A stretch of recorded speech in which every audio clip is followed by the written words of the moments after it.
Jésus est fidèle. Mon Jésus est fidèle. Mon Jésus est fidèle. Mon Jésus est fidèle. Si tu connais ce chanson, chante-le moi. Tu es fidèle. Fidèle. Chante-le. Tu es fidèle. Fidèle. Mon Jésus est fidèle. Mon Jésus est fidèle. Mon Jésus est fidèle. Mon Jésus est fidèle. Alléluia. Il est puissant vraiment. Acclame Jésus, il est puissant. Je dis acclame le roi des rois. Fais des cris de joie parce qu'il est puissant. Alléluia. Alléluia. Mon papa n'est plus à présenter. Vous le connaissez déjà. Sous vos acclamations, je vais inviter mon père, mon menton. Mon menton, je dis bien mon menton. Je dis bien mon menton. Acclame Dieu pour sa vie. Alléluia. Bon arrivé, papa.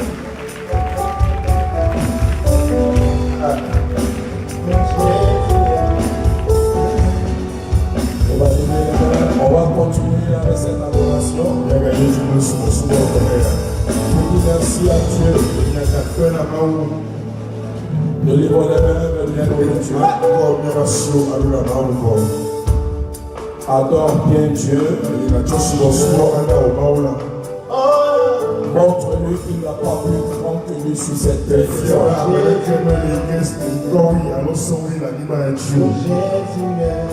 La Bible dit que le monde entier attend la révélation des fils de Dieu. Montrons que nous aimons Dieu. Et l'un des moyens, c'est comment nous lui exprimons notre adoration. Rends celui qui est à côté de toi jaloux de ta manière d'adorer Dieu.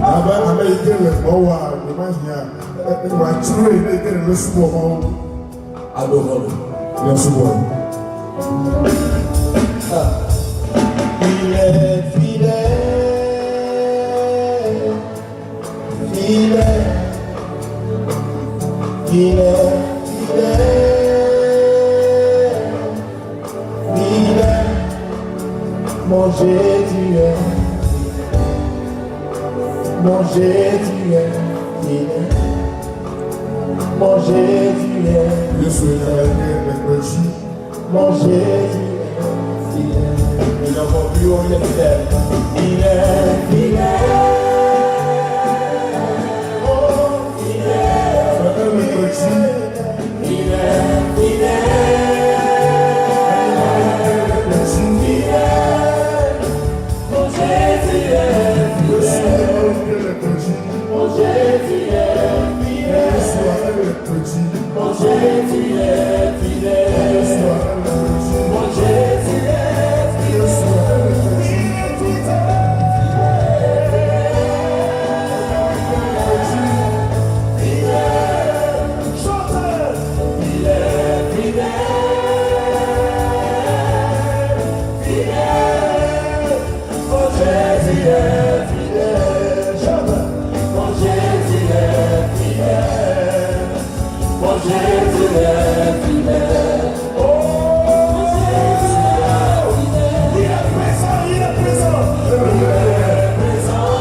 On acclame le Seigneur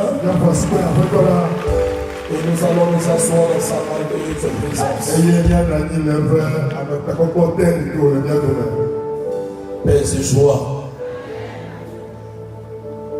Salue ton voisin qui est à côté de toi et donc sois en excellence.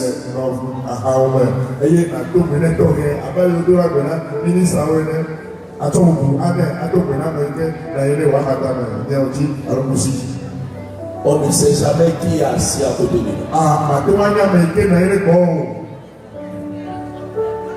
Ta manière de saluer ton voisin peut déterminer ton futur.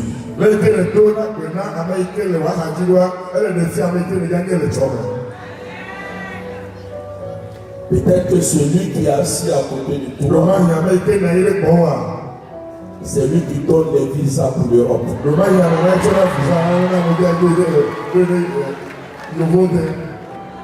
Et tu l'as négligé pendant tout le temps où tu étais assis à côté. Et le lundi, tu arrives là-bas. Et tu vois que c'est cette personne. Tu vas te mordre le doigt. Ça ne peut pas négliger jamais. Quand vous venez dans une assemblée, ce que Dieu met à côté de vous. Ça a aidé à sauver la vie de mon fils. Il avait besoin de sang. Et comme dans mon éducation, je me force à ne pas faire de différence concernant les hommes.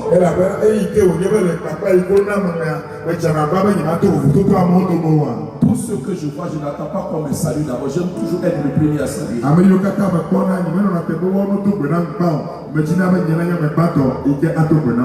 Et ça payait. Il y avait plus de sang, il restait seulement une seule poche de sang.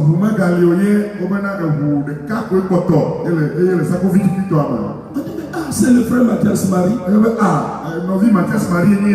Il faut qu'on lui donne ce sang. Et on a donné ce sang pour que je puisse sauver mon fils. Donc dans la vie, frères et sœurs, il faut apprécier ce que Dieu apprécie. Il faut aimer tout ce que Dieu vous permet de rencontrer. Amen. Amen. Ce soir, nous allons lire Proverbes chapitre 16. Le verset 4.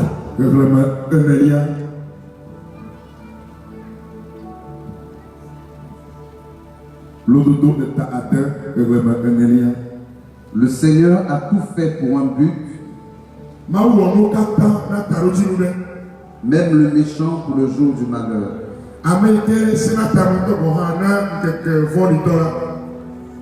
La Bible dit que Dieu a fait toutes choses pour un but.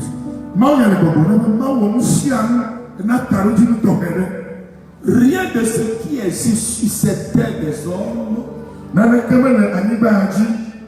été fait sans que Dieu n'accorde un but. Tu existes pour accomplir un but.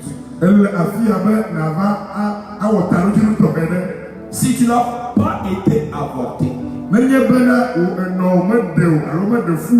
la mort prématurée arraché de notre affection, si un accident n'a pas abrégé ta vie, c'est que sur ta vie il y a une prophétie qui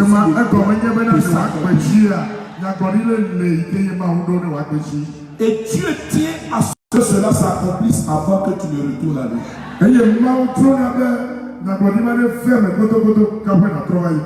Ton futur sera fonction de ta compréhension de ce que Dieu t'a destiné.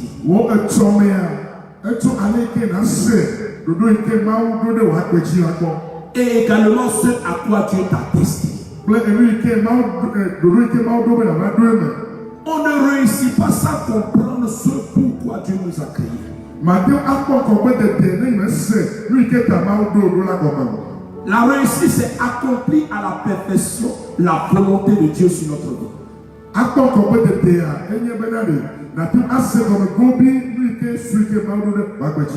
Et les événements de la vie, qu'ils soient heureux ou douloureux, concourent dans la réalisation de ce but que que Dieu a signé. Personne ne pouvait s'imaginer que la prison de Joseph, que la vente de Joseph, que la haine que ses frères lui portaient faisait partie du plan de Dieu pour qu'il arrive en Égypte. Dieu qui voit toutes choses avant même qu'elle n'arrive, savait que Joseph allait être la réponse de Dieu pour ses frères. Mais au moment où Joseph vivait toutes ces choses, on pouvait croire que Dieu l'avait abandonné. On allait croire qu'il était maudit de tous. Or, il fallait qu'il passe par ce chemin pour comprendre ce que c'est que la souffrance et la douleur. Pour qu'au moment opportun, il comprenne la douleur de ses frères. Je ne connais pas ta vie. Peut-être que ceux qui sont autour de toi se posent une question au sujet de ta vie. Mais pourquoi la vie de cette personne est comme ça? Pourquoi malgré toutes les prières, les assemblées de prière, les séminaires, c'est comme si elle seulement Dieu l'a abandonné. Je vais te dire une chose. Ce que tu vis est le réveil d'une médaille. Une pièce a toujours deux faces. La face positive de ta vie va se manifester après ce séminaire au nom de Jésus.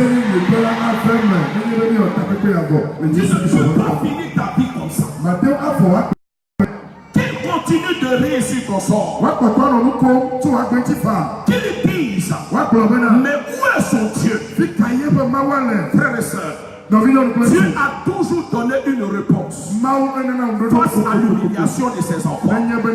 Alors qu'ils avaient dit de Jésus, il était maudit de tous, que c'est la malédiction qui était sur lui. Mais ceux qui le disaient avaient complètement oublié que c'était leur propre malédiction qu'ils portaient sur lui.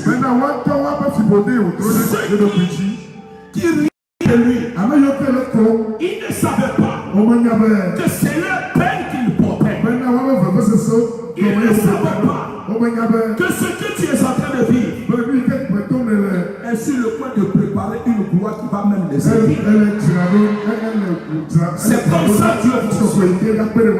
C'est pourquoi ne pleure pas. Ne t'inquiète pas au sujet de ton futur.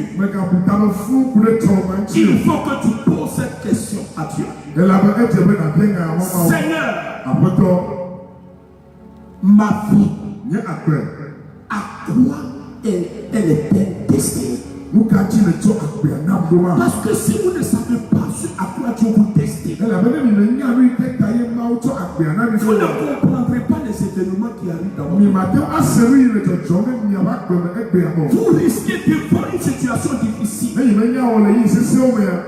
de jeter l'éponge et retourner à votre vie ancienne. La Bible nous parle d'une femme, la Tsunamita.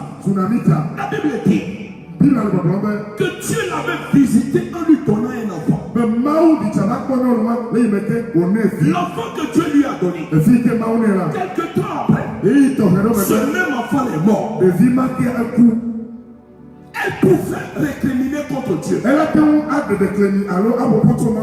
pouvait dire à Dieu, tu ne peux pas avoir donné un enfant. Et par la suite,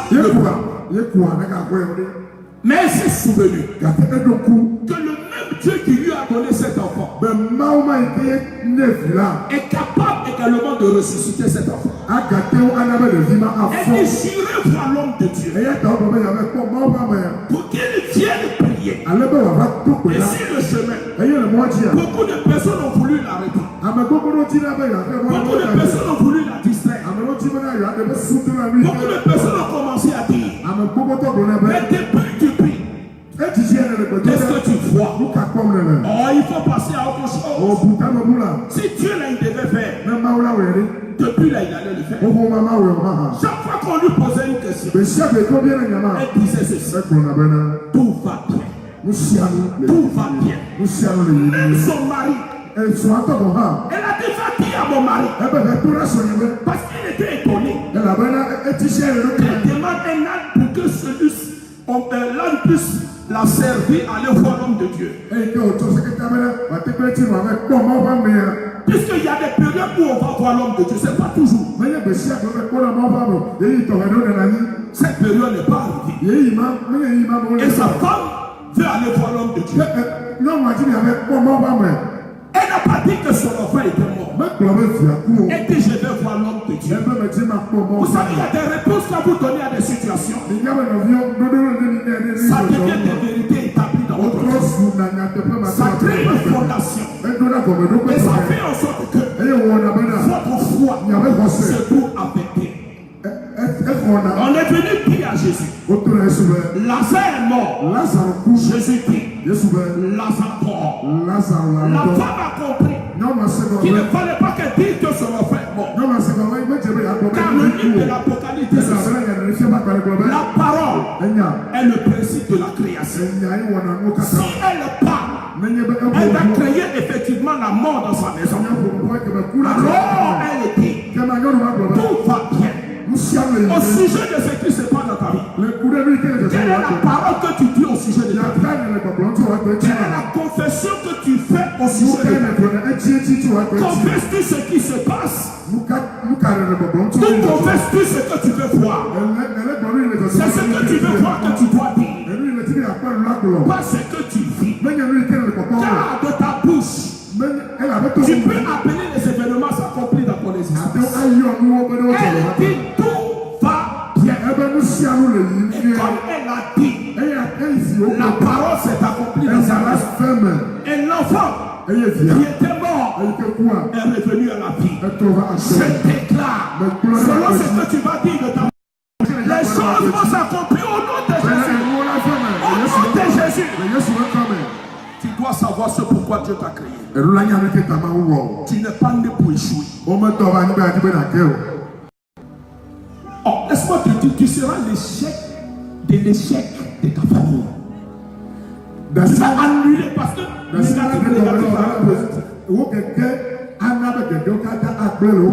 personne que tu es en train de préparer pour annuler l'erreur informatique qui a été conçue contre ta famille. Il y a un logiciel qui est sur le point d'être téléchargé dans votre famille. Et tu es l'ordinateur qui va réceptionner ce logiciel. J'annonce cela au nom de Jésus.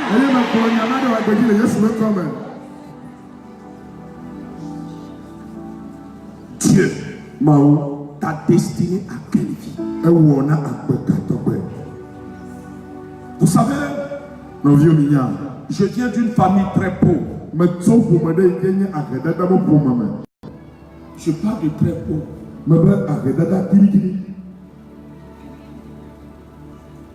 Mais normalement, je ne devais pas être d'une telle famille. Parce que ma mère a marié les hommes les plus importants de notre pays.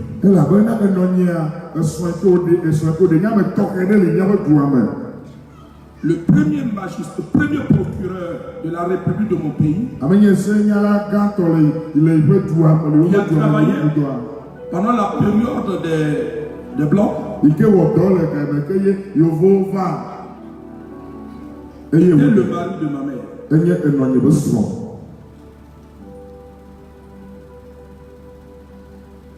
C'était une femme très belle. Illettrée. Mais quand elle allait dans une assemblée, quand il y avait les fêtes, aucun homme ne peut résister. Tout le monde veut danser avec lui. C'est l'histoire qu'on avait dit de ma mère. Mais quand je suis né, je suis né dans une maison à Banco. Dans un quartier précaire. Dans une chambre sale. Le sol n'était pas cimenté. Tout autour de nous, il y avait de la lumière. Mais nous vivions avec une lampe. Je n'ai vu la lumière dans une maison que quand j'étais en 4e, à l'intérieur du pays où je suis allé étudier.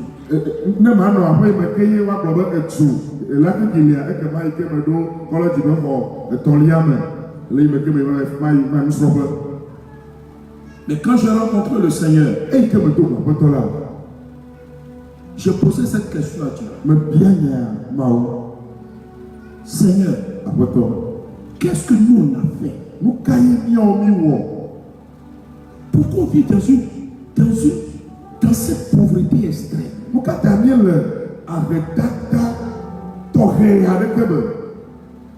Pour que ceux qui sont autour de nous essaient de nous convaincre que dans la vie, on ne choisit pas ce que sera notre vie. On peut naître comme ça. Bon, c'est comme ça la vie est faite.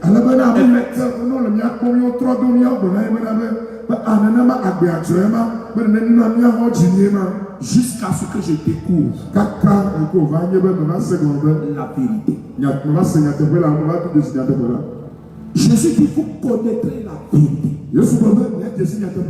Et la vérité vous rendra libre. Le problème des hommes se trouve dans leur pensée. C'est pourquoi Salomon dit ceci. L'homme est tel que sont les pensées de son âme. Ce qui est l'objet de tes pensées détermine ta vie et ton futur. On m'avait formaté à certaines conditions. Jusqu'à ce que je comprenne que je dois interroger pour savoir quel était le but de ma vie. Parce que si vous ne savez pas ce à quoi Dieu vous destine, vous finirez par croire que ce que vous êtes en train de vivre est la volonté de Dieu. J'ai dit à Dieu, fais-moi connaître ta volonté sur ma vie. C'est là que je vais comprendre. Quand Dieu a créé les hommes, il les a destinés à 4 choses. 4 choses qui constituent les 4 piliers de la stabilité de la vie de l'homme ici bas sur terre. Ce que nous sommes aujourd'hui est soit fonction de la stabilité de ces 4 piliers ou la défaillance dans ces 4 piliers.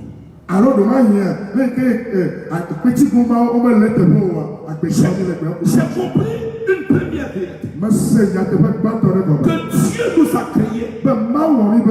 Premièrement, par haute importance, pour être en communion avec lui. Tu ne peux pas être en communion avec une personne que tu ne connais pas. C'est pourquoi la vie éternelle, c'est de le connaître. La plupart des personnes qui souffrent, qui vivent des situations difficiles, parce qu'on peut avoir tout l'argent du monde et être malheureux. Parce que le bonheur et le plaisir, c'est pas la même chose. J'ai compris que le vrai bonheur consistait d'abord à connaître Dieu et être en communion avec lui. Parce que Dieu a créé 4 règnes. 4 règnes. Il y a le règne minéral. Le règne végétal. Le règne animal. Et le règne humain. De ces 4 règnes, un seul règne où sa vie doit dépendre de Dieu. C'est le règne humain. C'est pourquoi dans la parabole de Jean chapitre 15, parlant du figuier, du sarment et de la vigne, Jésus dit ceci: vous êtes les sarments. Si le sarment n'est pas connecté au tronc, il ne peut pas porter du fruit. La stérilité, le manque de productivité qui se trouve dans la vie de certaines personnes sont dus au fait qu'ils n'ont aucun contact avec Dieu. Ils cherchent d'autres contacts ailleurs que le Dieu qui les a créés, qui est la source de vie. C'est pourquoi Jésus a dit, quand vous priez, dites ceci: notre Père. Or, dans l'araméen, le mot Père, ce n'est pas seulement la notion de paternité, mais Jésus révèle en même temps que le mot Père veut dire source. Il montre à ses disciples que vous devez comprendre que votre bonheur, votre réussite résulte dans le fait que vous sachiez reconnaître Dieu comme votre source. Ça, c'est la première chose. Quand j'ai regardé dans ma famille, nous n'avons pas pris Dieu pour source. Ma famille avait pris pour source Amoucho, Étienne,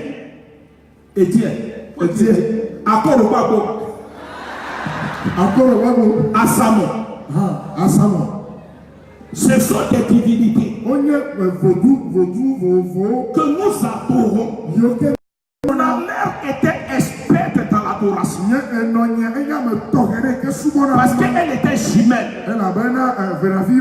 Dans sa chambre où elle dormait, il y avait un hôtel où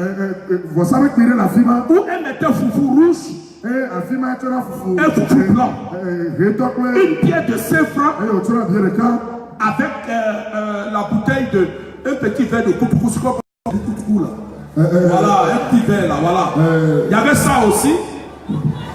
Voilà, c'est ça, on comprend. Et il verse la boisson dedans. Et elle faisait ça une fois dans la semaine. Nous avons grandi dans cet environnement. Mais Dieu va me révéler. Vous avez pris autre chose pour la source de votre vie. Voici la conséquence. Deuxième chose que Dieu va révéler. Que Dieu nous a créés pour avoir une vie prospère. La vie prospère n'a rien à voir avec la vie d'enrichissement matériel. Quand on parle de prospérité, on parle de l'état d'épanouissement dans lequel vit une personne. Cet état d'épanouissement est créé par un environnement de faveur.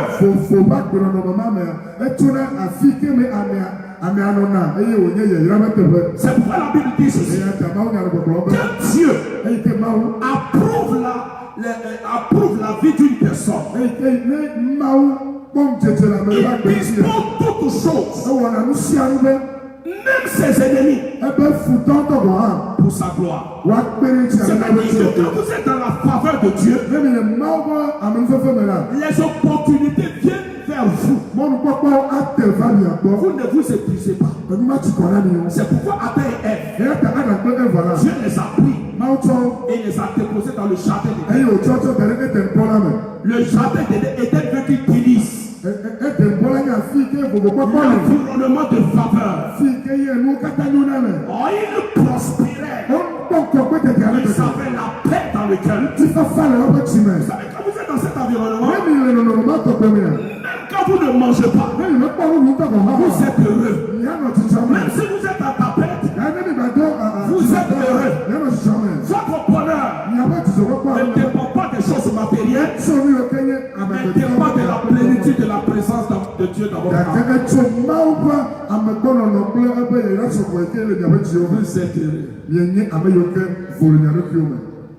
Vous ne prenez pas comprimé pour bien dormir. Ìmà mú àtìkè parasitamọ́ pé kọ́ka pé adàlọ́ yìí o. Donc Dieu nous a destinés. Máa dún ní bẹ́ẹ̀ náà. C'est cet environnement qui crée la richesse. Ìdọ̀nà má tọ̀ pé ayé nana ti pọ́pọ́. C'est pourquoi la Bible dit Ìyá tà máa ń yà kúrọ̀ bẹ́ẹ̀. que Dieu bénit, Mẹ máa yíra. il rend prospère. Ẹnana bẹ àmì ẹ̀kpọ́nà La prospérité, tọ́gbẹ́ dèdè. c'est un environnement de faveur. Ẹnyẹ àfikẹ́ nà ọ̀yẹ́. Quand vous êtes dans un environnement de faveur, Lẹ́mi lè nọ̀nà má tọ̀ pé mẹ́. tout ce que vous touchez, Ẹ̀mí yóò kátà mi àká sí la. tout ce que vous faites, Ẹ̀mí yóò kátà mi àwọ̀ la. ça produit. Ẹ̀mí yá fi kó lẹ̀ tẹ̀lé ayọ̀. C'est pourquoi il faut comprendre. Ẹ̀yà tàbí lọ sẹ́kọ̀. Dieu n'a jamais destiné quelqu'un à la misère. Máa wẹ́ dọ́ àmì kẹ́ náà rẹ̀ dáadáa o. Dieu n'a jamais destiné quelqu'un à la pauvreté. Máa wẹ́ dọ́ àmì kẹ́ bẹ́ wà nyẹ́ ní wọ̀. Dieu ne nous a pas construit pour être malheureux. Máa wẹ́ wọ̀ ní bẹ́ ní ayé tsọ̀kọ̀ fún mi ká o. Le deuxième but, c'est que tu sois prospère. Ẹ̀fẹ̀ yẹn nyẹ́ bẹ́ nà pọ̀ Déclare que je dois retourner à mon statut initial au nom de Jésus. Lọ́bẹ̀ ilé ẹ̀kọ́ ilé ìwé ìjọjọ. De la manière dont tu déclares, c'est comme ça va arriver. Ilé ìkéde pẹ̀lú ní wọ́n jẹ́ ọ̀fẹ́ mi náà wẹ̀ má. Deuxième chose. Ẹnu fèlíà. Troisième chose. Àlọ́mú tọ̀líà. Dieu nous a créés pour être libres. Máa wọ̀ mí bẹ́ ní àfò. Le troisième but de notre vie, Yẹ́ bá pẹ̀pẹ́ tàbí ní tọ̀líà. Dieu nous a créés pour être libres. Máa wọ̀ mí bẹ́ ní àfò. La liberté, elle est sacro-sainte pour Dieu. Máa fòfò pọ́pọ́ ẹlẹ́fẹ́ fíyé ẹyẹ òwe ní tọ̀fẹ́ ní ọmọ. Dieu n'a jamais créé l'homme pour qu'il ne soit esclave. Máa wẹ́ dọ́ àmì kẹ́ kó wà ní kúrúbí o. Que tu sois dans la capacité de faire ce que tu as envie de faire. Bẹ́ẹ̀ nà tẹ́ àwọn ọmọ ìkéde tí wọ́n bẹ̀ yà wọ̀. Que tu sois à même d'obtenir ce que tu veux obtenir. Bẹ́ẹ̀ ni ìkéde tí wọ́n bẹ̀ sùn ìṣíà nà tẹ́ aṣọ àṣì o. Que tu puisses aller là où tu as envie d'aller. Bẹ́ẹ̀ nà tẹ́ ayì àfi ìké tí wọ́n bẹ̀ yà yìí. Dieu a fondé cette liberté dans la notion de la liberté, ce qu'on appelle le libre arbitre. Ẹ̀wọ̀n ọ̀hún máa tọ̀ pẹ̀lú náà àmọ̀gbẹ̀tọ̀ lẹ́ mẹ́mẹ́mẹ́ wà á fò wà á gbọ́ wà á dún fòfò pọ́pọ́. C'est à cause de cette liberté Fòfò pọ́pọ́ má ta yín. qu'il y a ce qu'on appelle la responsabilité devant la face de Dieu. Fòfò pọ́pọ́ má ta yín ní wọ̀n náà ní wà á bí àyàtọ̀ pọ̀. Puisqu'il nous a créés libres, Èyí tẹ wọ̀n ní bí fòtà. nous devons nous aussi, Yàn hàn. dans l'utilisation de cette liberté, Lẹ̀ ní abẹ́ fò pọ́pọ́ má sásá mi. assumer les choix. Mìíràn tọ̀ fà náà ní òkè mi wọ̀. C'est ce qui est le symbole de l'arbre de la connaissance, Eyeye la connaissance du bien et du mal. Jésus kele tẹ gbọ́ mẹ ní àti enunya kple. Attends, elle prend ça, elle aussi. Donc ils sont devenus libres, même elle va assumer. O fò bẹ́ náà wà á tó akasi àti wà á wọ̀. Alors quand tu constates dans ta vie Mẹ ètò lè si wà gbẹmẹ. que tu as envie de te marier, Mẹ ètò o bẹ náà lè sọ. tu ne peux pas te marier. Iye ma tẹ́ wà lè sọ. Tu as envie de voyager, Ètí bẹ yà yìí mọ́ tu tí. ne peux pas voyager. Kẹ́ ma tẹ́ wà yìí mọ́ tí o. Tu as envie de réussir, Ètí bẹ yà kọ́ kọ́ tu ne bẹ́ẹ̀ peux pas réussir. Kẹ́ ma tẹ́ wà kọ́ kọ́ C'est bẹ́ẹ̀ qu'il y a un problème. Yà bẹ nánà lè tọ̀tọ̀. Pourquoi ce que tu as envie, tu ne peux pas? Luka tẹ́ mi lè tu o ma tẹ́ ma fẹ́ mọ̀. C'est qu'il y a un problème. Àyà bẹ nánà lè C'est qu'il y a quelque chose qui t'empêche. Yà bẹ nánà lè ké fẹ́ mọ́ Et náà. cette chose qui t'empêche Ẹyẹ lè ké fẹ́ mọ́ náà o ma. est l'objet de ta captivité. Èyí ké eyín wẹ̀ bẹ́ẹ̀ lè tó La sùn. captivité, qu'est-ce que c'est? Kẹ̀kúrú yẹn yẹn kà wọ́n yẹn. C'est une forme d'influence Ẹyin nọ̀nọ̀ mẹ ké kí ẹ̀ dá mẹ̀gbẹ̀tọ̀ jí. qui agit sur les hommes Kọ́lá sẹ́nà mẹ̀gbẹ̀tọ̀ jí. en les empêchant d'accomplir Ẹyin òfin náà wọ́n náà bẹ́ wọ́n máa dún àwọ̀. ou de jouir de leur liberté. Àlọ́ wa gbọ́ kó mele wá bẹ́ fòfò pọ́pọ́ la mọ̀. Voilà une jeune fille Ikú ọ̀nà òbí yàrá. très belle qui a envie de se marier. Kẹ̀yẹ tètè gbé alẹ́ mẹ́ òjì ní Mais alẹ́ sọ. tout ce qui est à sa disposition, Ẹ wọ̀ ní ká tá alẹ́ bẹ́ẹ̀ náà wà ní ẹnu máa tó mais bẹ́ẹ̀. aucun homme ne vient lui dire je t'aime. Gàkẹ́ nyọ́ tu alẹ́ kẹ́ bẹ́ẹ̀ bá akẹ́rẹ́ bẹ́ẹ̀ mẹ́ lọ. Mais quand on fouille en profondeur, Gàkẹ́ ní bí kú ẹ mẹ́ alẹ́ on va bẹ́ẹ̀. se rendre compte qu'elle a un un mari de nuit dans sa vie. Et ce mari de nuit là, c'est lui qui l'empêche de pouvoir se marier. Alors cette personne, même si elle a envie de se marier, elle ne pourra pas. Tant que cet obstacle n'a pas été brisé. C'est pourquoi Jésus, avant d'aller vers le Père, il a donné à l'Église le pouvoir de restituer dans le corps du Christ la liberté de ses enfants. Il dit, je vous ai donné le pouvoir. Je vous ai donné l'autorité. Je vous ai donné l'onction pour briser les chaînes de la captivité. La mission de l'Église, c'est une mission aussi de délivrance. C'est-à-dire d'opérer dans la vie des chrétiens, afin que tous les liens, quel que soit leur niveau, soient brisés, pour que nous soyons libres pour jouir de la vie. C'est que Dieu nous a créés pour régner et dominer, pour exprimer la gloire. Laissez-moi vous dire une chose. Tu es créé pour manifester la gloire de Dieu. C'est pourquoi évite de faire pitié. Et là, vous savez, il y a la différence entre l'humilité et puis avoir une attitude de virilité, une attitude qui fait pitié. Il y a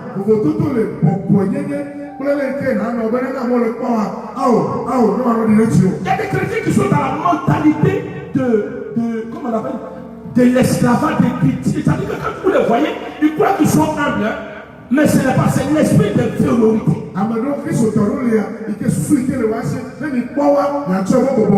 Parce que l'humilité est une vertu intérieure. L'humilité est une vertu intérieure qui amène une personne à se dessaisir de sa position et à accepter lui-même, elle-même, la personne, une position inférieure.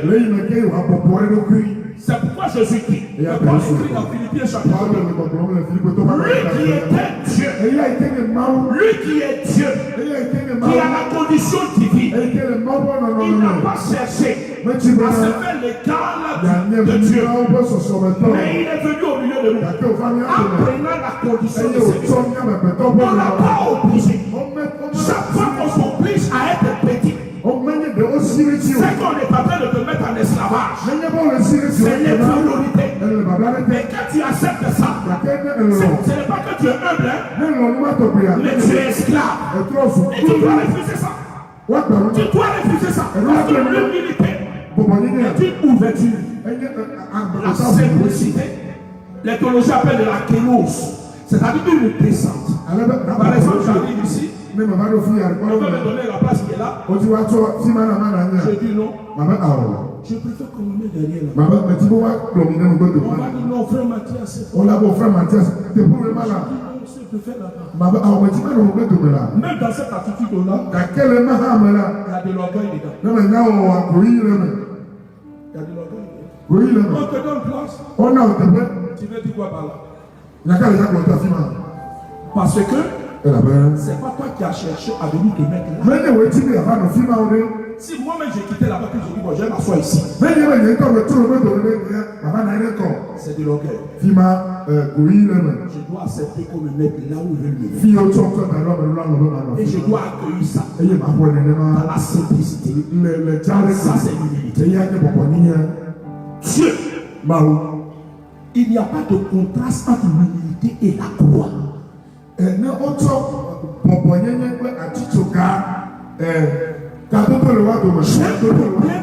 nous les noirs. Je suis mieux placé pour le dire parce que je ne suis pas né avec une cuillère en or dans la bouche.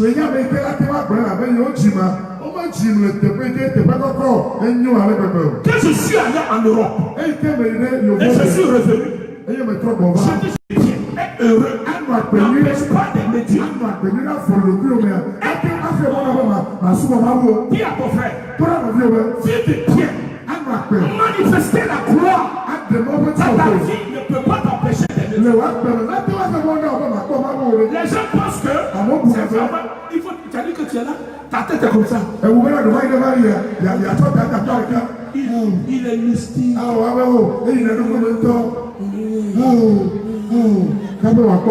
Oh, il faut quitter dans ça. Dors bien.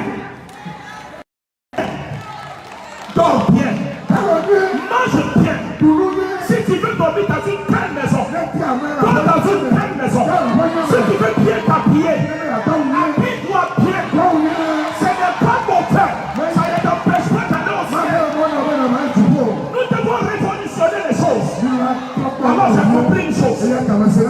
La gloire, selon Dieu, manifeste trois choses dans notre vie. La première chose, on ne peut pas parler de gloire s'il n'y a pas la notion de royauté. Et la symbolique de la royauté, c'est la couronne. La couronne, symbole de la gloire. On parle de l'histoire. Pour nous, notre gloire, c'est le casque du salut. C'est-à-dire avoir l'assurance. Avoir l'assurance qu'on est sauvé en Jésus. C'est notre joie. C'est le Christ. Le Christ. La clé qui ouvre les portes. Vous savez les cartes magnétiques? La carte magnétique est dans votre poche. Vous n'avez pas l'argent liquide.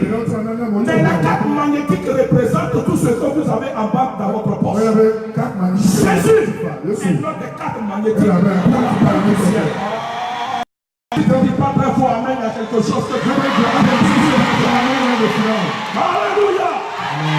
Donc tu dois manifester la gloire. La gloire est manifestée au fond de la crosse.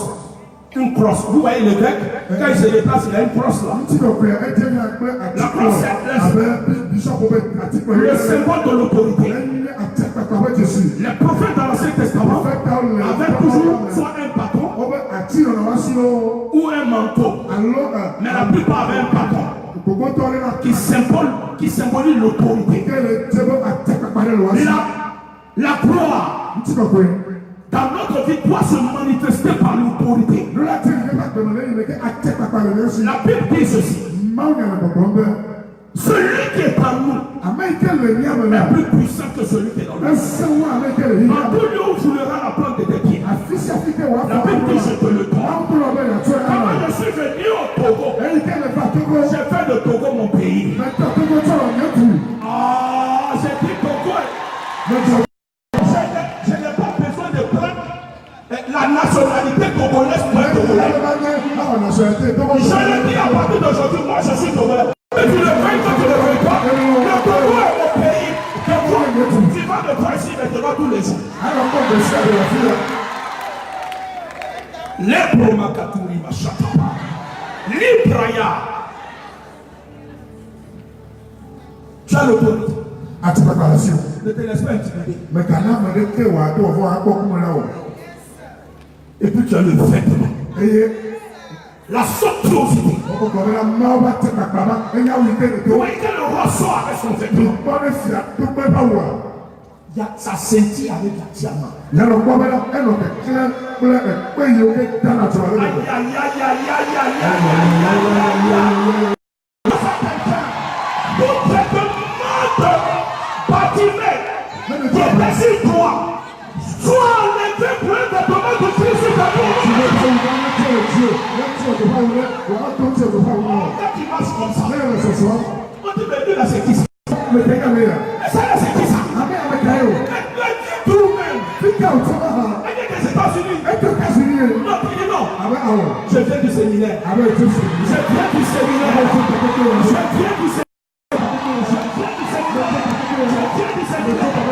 C'est pourquoi, vous savez, ce que vous savez de vous détermine le choix de votre vie.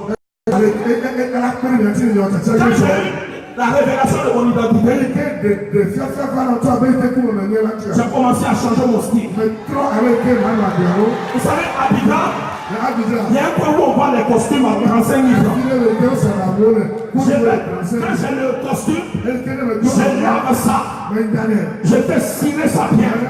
Quand je porte le costume, quand je l'habille, quand je marche, qui va savoir que c'est 35 000 francs? Oh, je vais te dire quelque chose. Après ce séminaire, je ne joue pas avec le corps que tu as donné. Après ce séminaire, même si tu as 1000 francs, paye l'habit qui va te donner du rayonnement. Ne te néglige pas. Vous savez, c'est comment tu es, les gens peuvent te parler. Oui, c'est-à-dire qu'il y a des gens qui peuvent parler à certaines personnes. Il y a des gens qui peuvent leur parler. Ça, c'est la vérité. C'est la vie qui fait le mal.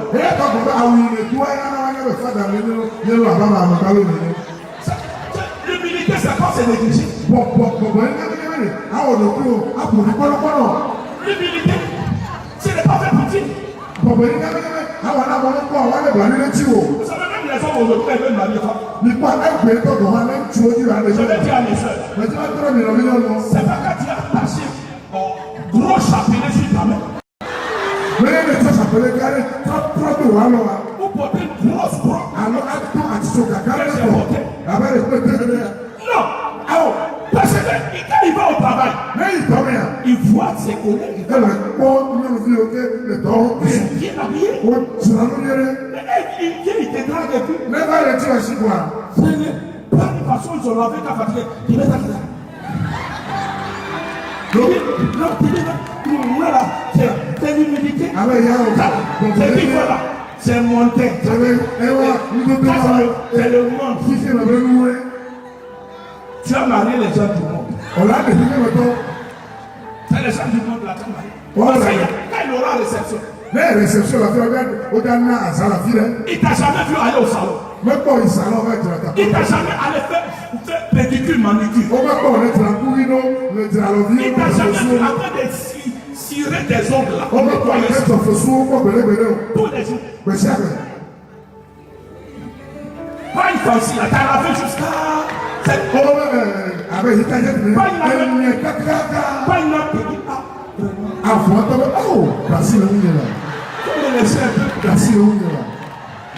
quand tu as créé les hommes là, des jours ils meurent. Laisse-moi, j'ai mouru quand même. Qui me ressuscite tous les jours. Je vais me pécher. Et puis le peuple s'affaiblit tellement qu'il se péche. Dis à ton frère, ça ne sera plus comme ça au monde.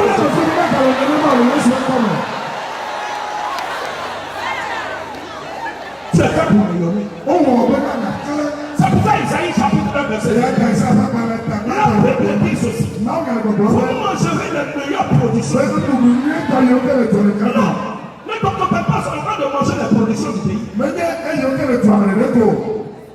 Il faut manger les meilleurs. Il faut être ambitieux en Dieu. Quand je viens, j'ai fait un film institutionnel sur ma vie. De temps en temps, quand je vais à Govi, je vais voir là d'où je viens. Et puis je vais montrer à Govi. Tu es africain. Comment on peut savoir que Dieu t'a visité? Il y a d'autres qui disent, mon Dieu m'a visité, je vais être bon.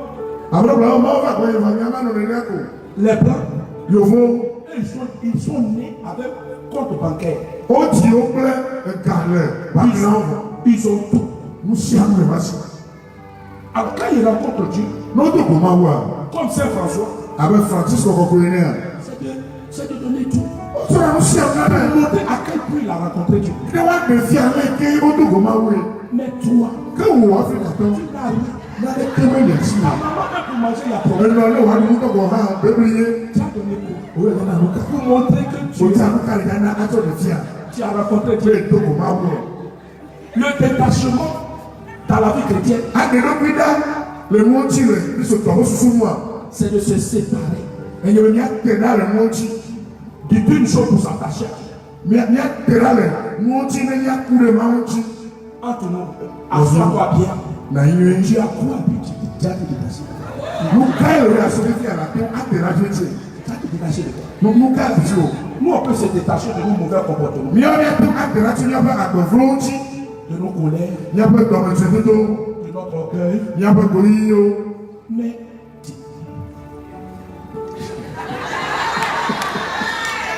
souvent, je ne le comprends pas. C'est moi-même qui suis quelque chose. Pour nous ici en Afrique, selon moi, quand Dieu nous visite, il doit être le Dieu qui apporte le développement. C'est le Dieu qui apporte. Tu le fais sortir du faux développement dans le développement. Voici un mystère de l'incarnation que je voudrais qu'on explore et qu'on exploite dans notre vie chrétienne.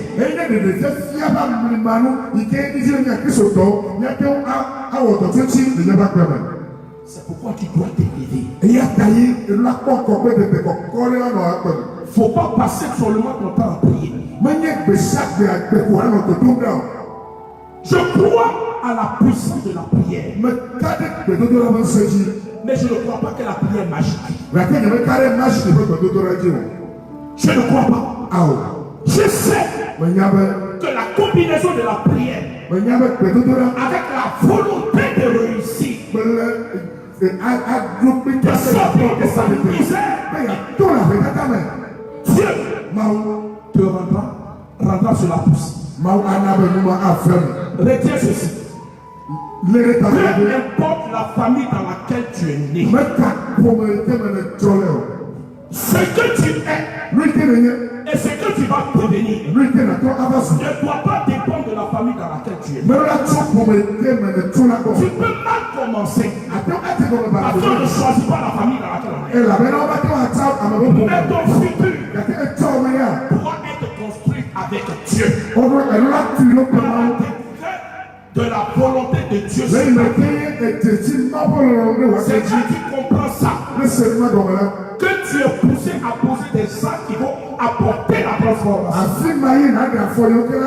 Quand j'ai compris ça, il y a certaines autres choses que moi je ne peux plus accepter. Je n'accepte pas la pauvreté. Mes rapports avec les gens. Si tu n'es pas un stimulateur pour me donner de me battre et d'apporter le changement dans ma vie, tu es mon frère, mais tu n'es pas un partenaire pour moi.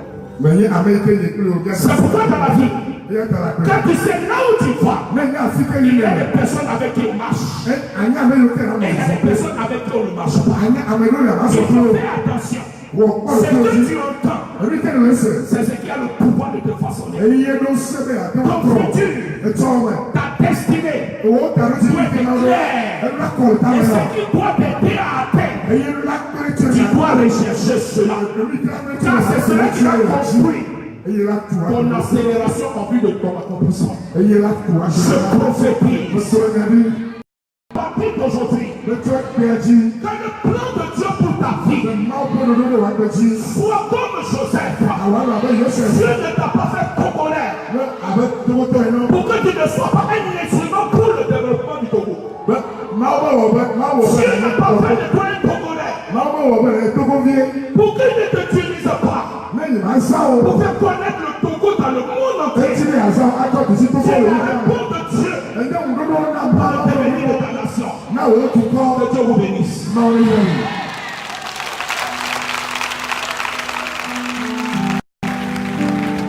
On va se mettre debout.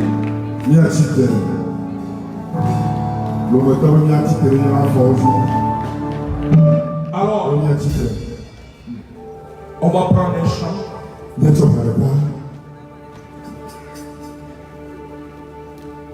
Seigneur, fais-moi voir ta gloire.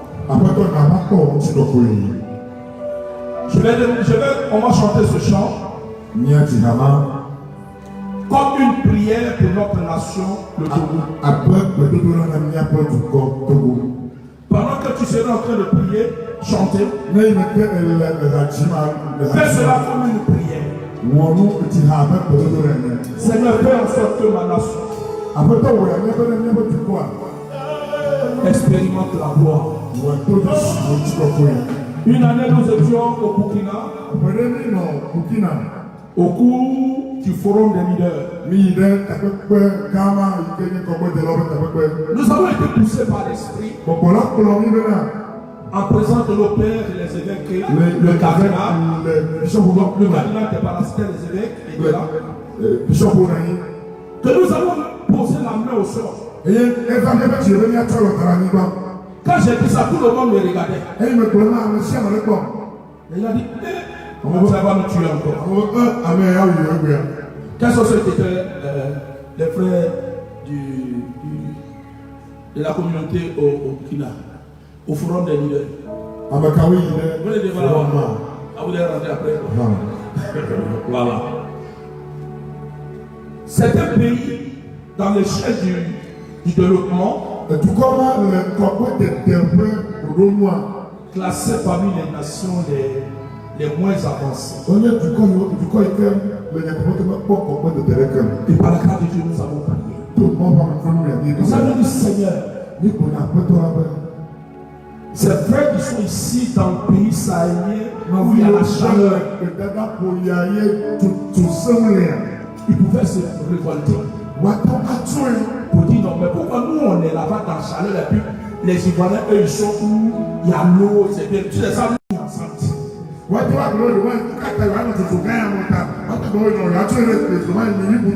Dieu a fait en sorte que chaque humain soit attaché à une terre. Et quel que soit le lieu, même si l'environnement semble être hostile, mais quand Dieu visite, le lieu devient prospère. Pour ceux qui sont partis en Israël, moi je suis pas encore parti. On dit là-bas c'est gravier sur le mont. Non, on ne manque pas de nourriture là-bas. C'est vrai ou faux, ceux qui sont partis en Israël. Pas de on mange les fruits là-bas. Et nous avons prié. Nous avons prié. Quelque temps après, un ami me disait m'envoyer dans mon inbox qu'on vient de découvrir des choses incroyables vers le nord du Burkina. On comprend pourquoi il y a les...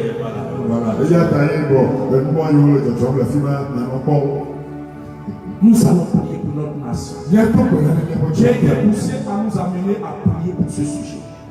Tu veux prier à Dieu. Seigneur, que le Togo soit le Koweït de l'Afrique.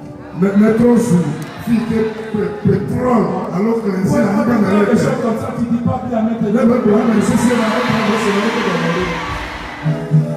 c'est nous tous qui allons en profiter. Quand c'est comme ça, là, les bonnes nouvelles comme ça, il faut crier jusqu'à ce que je déclare que le Togo soit le Koweït de l'Afrique.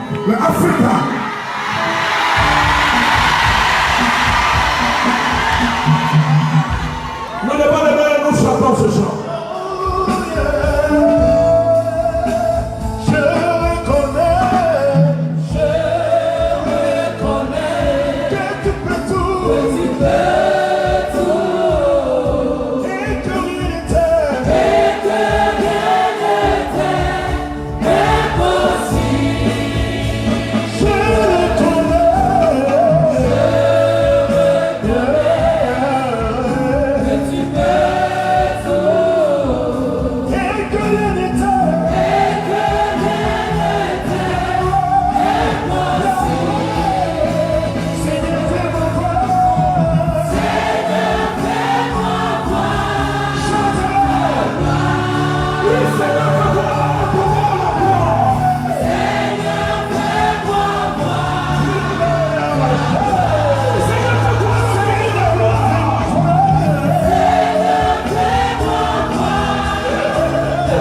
commence à prophétiser sur le Togo. Prophétise sur le sous-sol du Togo. Prophétise sur l'environnement spirituel du Togo. Prophétise. Prophétise, parle sur le sol du Togo. Dis Seigneur, oh Dieu, que le poète de l'Afrique soit le Togo. Là où sont cachés le pétrole, là où sont cachés les gaz, Père, que cela apparaisse maintenant. Seigneur, le diamant, l'or, oh Yahweh, le Togo est ton pays. C'est une nation que tu as voulu qu'elle existe. Seigneur, fais-le. Ça prophétise sur le Père du Togo. Père du Togo. Famille des richesses du Togo. Père du Togo. Ouvre-toi. Que les richesses qui sont cachées ressortent maintenant. On les découvre. J'appelle le pétrole. J'appelle le gaz. J'appelle le diamant. J'appelle le manganèse. Oh Yahweh, impose ta main sur ce pays. Manifeste ta gloire. Manifeste ta gloire. Nous te le demandons, Seigneur. Dans le nom de Jésus. Acclamation au roi des rois.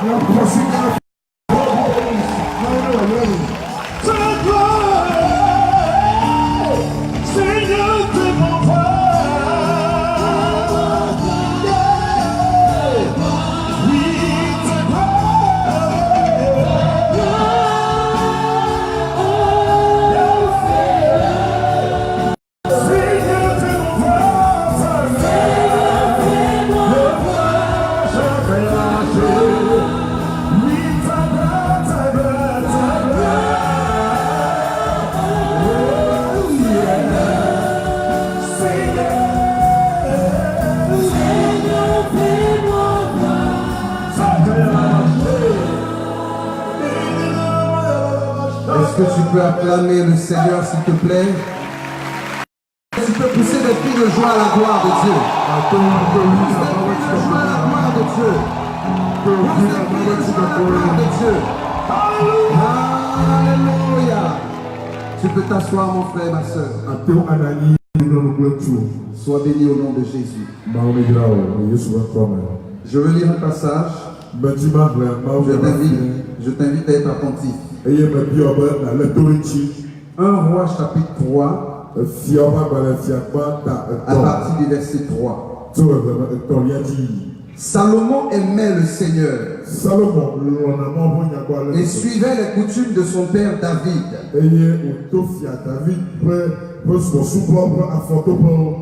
C'était seulement sur les hauts lieux qu'il offrait des sacrifices et des parfums.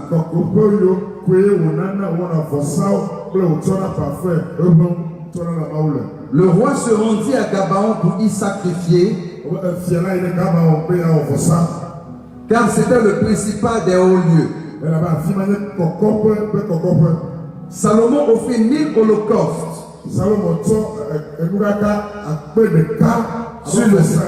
sur l'autel. À Gabaon, le Seigneur apparut en songe à Salomon pendant la nuit. Et Dieu lui dit, demande ce que tu veux, je te le donne. Parole du Seigneur. Frères et sœurs, hier je vous disais quelque chose. C'est que l'offrande que nous présentons à Dieu est un signe extérieur de notre amour pour Dieu. Et ce passage dit que Salomon aimait le Seigneur.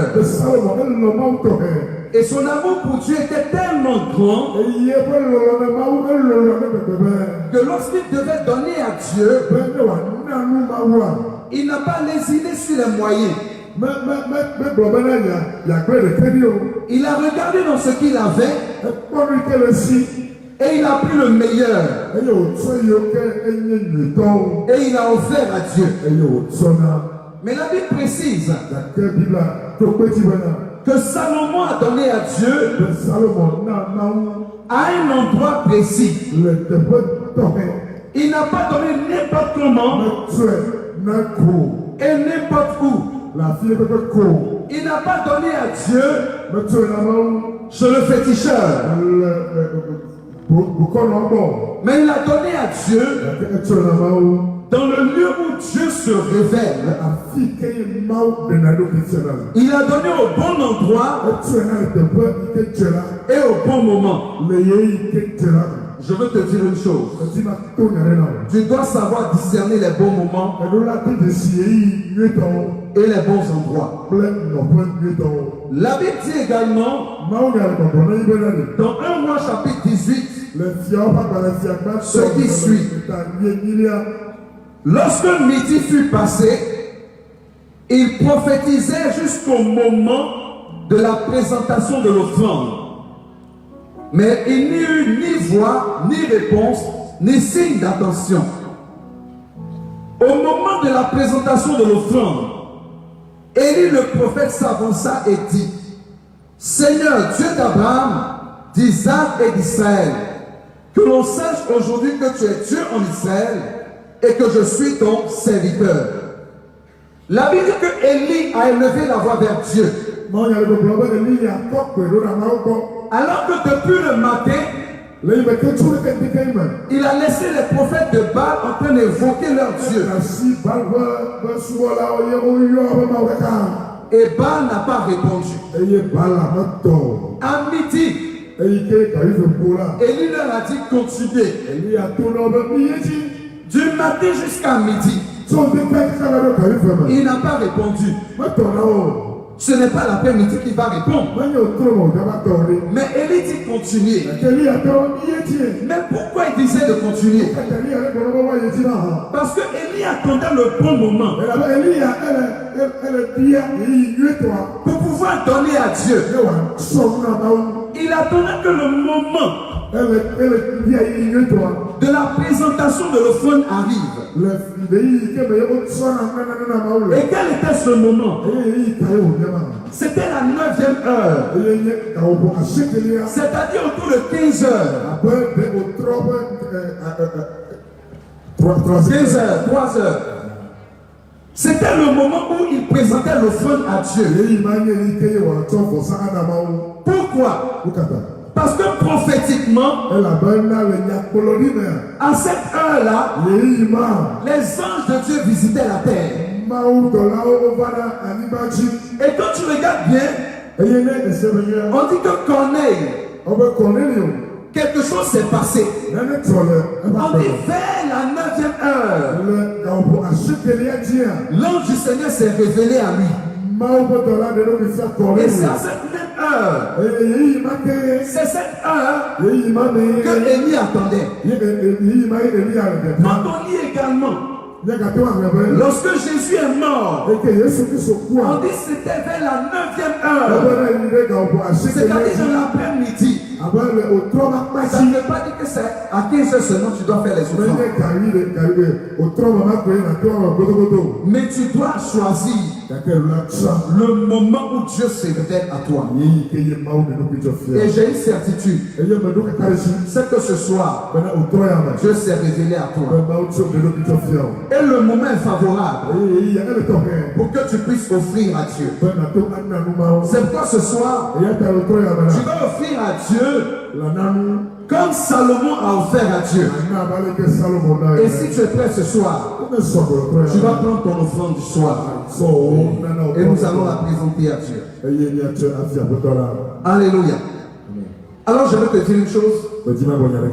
Si tu as un voisin qui ne fait pas l'offrande, dis le voisin, s'il te plaît, je veux que tu sois béni.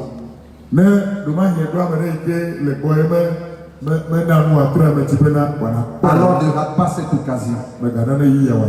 Parce que l'ange de Dieu va te visiter ce soir. Alors tu vas prendre ton offrande et nous allons prier. Lève la main avec ton offrande. Et si tu vois que ton voisin ne sourit pas, dis-lui souris, voisin. Et nous prions. Père, nous te disons merci pour ta fidélité. Ce soir, tu t'es révélé à nous à travers ta parole. Et comme Isaac, comme Jacob, à qui tu t'es révélé, nous voulons dresser un autel pour t'apporter notre offrande. Seigneur, voici notre offrande. Agrée-la et bénis-la au nom de Jésus. Amen. Amen. Tu peux te lever dans la joie pour la Est-ce que pendant que tu